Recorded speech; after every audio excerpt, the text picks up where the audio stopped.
Michael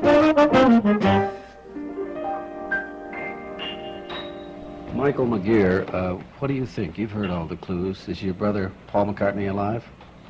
Well, can I just say that firstly, I don't want to really rip you to shreds, because that would be stupid, because, you know, there's nothing to rip to shreds. First, I found it very embarrassing that, you know, that you were just saying now. But the worst thing I found, that it was boring. That last, however long that took, was a very boring piece of television. Television is to entertain, and that was fantastically boring, you know. For the simple fact that it has no basis, no factual backing up. You've got nothing at all to base it on. It's just a fantastically contrived piece of press material, which you're making a television debut, and I've seen people make personal appearances talking about the subject. They're taking money out of these people's pockets, on a very bad, and the people at home there, out of their pockets for a very bad piece of. It's not even entertainment, you know. If it's funny or it's a good song or something like that, great. But when somebody's being conned, I think it's very. You think it's all a hoax, Michael? No, I think he's dead, all right. There's the proof. There's the proof. Yeah. Oh man, it's terrifying. How, you know, that you get away with it.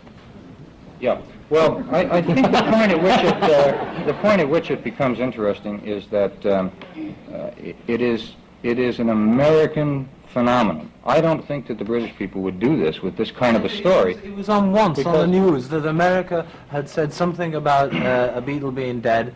It was on once on the news that How is it handled in England? It was once on the news. It was right.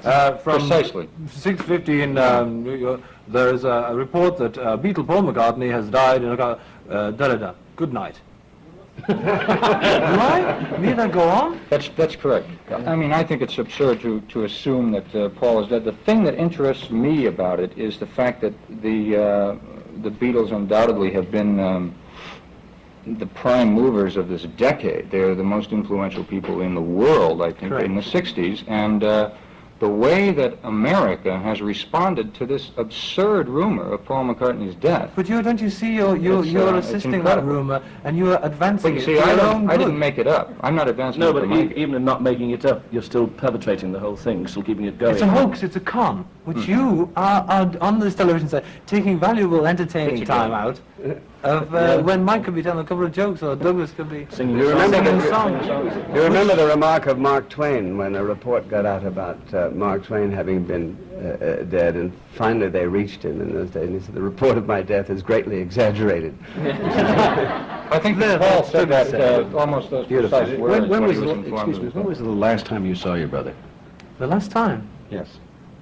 was his funeral, I think. Well, really, when was the last time? I don't know. You don't know? Yeah, I mean before I came, you know. Oh, well, that was, what, fairly recently then? Didn't look well though, did he, man? Oh, Very pale, you know. And he had a black armband on with OPT. And somebody's holding a hand up behind his head like that. And in the background, you hear somebody saying,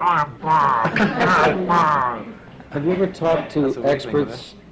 He brought up you brought up the fact about this mass appeal. Have you ever talked to people about that? Yeah, I talked to a fellow, a doctor, a psychologist who specializes in psychology of the mass variety at NYU Graduate Center. He feels that the reason this rumor got to the point that it did was because of the fact that the Beatles are the most important people of our generation, and that therefore anything that affects them is bound to have an enormous emotional and subconscious psychological effect upon the minds of contemporary So therefore, people. may I interrupt? So therefore, if they are so important, if they're as important a figure as you say they are, which they are, we accept that fact, do you think for 1 minute, you take a figurehead of your state, not figure, you know, so, an idol or something. an idol, it doesn't matter. Elvis Presley. You think Jacqueline Kennedy, right? Jacqueline Kennedy now has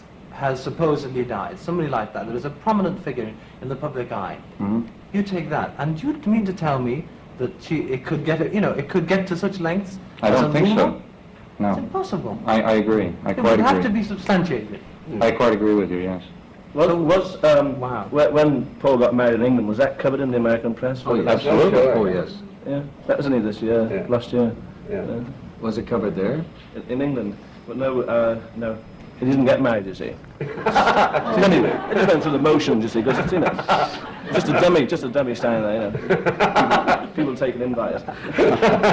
Linda's married to a dummy and she's very happy A lovely little dummy baby. It appears in the pictures in Life magazine that he's very, very happy. Oh, beautiful. You know, has 2 beautiful children. alive and kicking. Yeah, that's wonderful. Well, isn't there an easy way to put an end to rumors?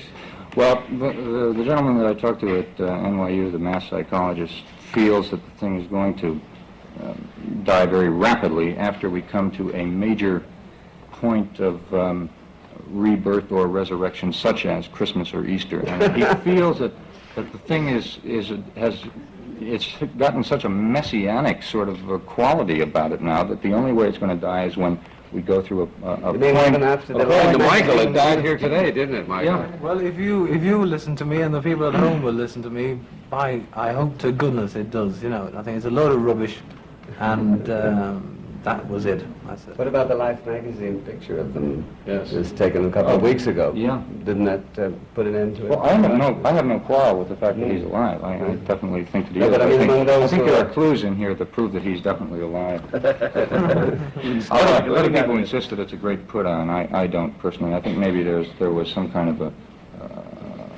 maybe a physical occurrence around the time of the Sgt. Pepper album, or maybe it was just a spiritual reawakening that caused them to change their style and ways, and the cute mop tops are gone now, and they're really serious and influential. Well, I want to thank you, Christopher Glen, very much for being with us. We'll be right back.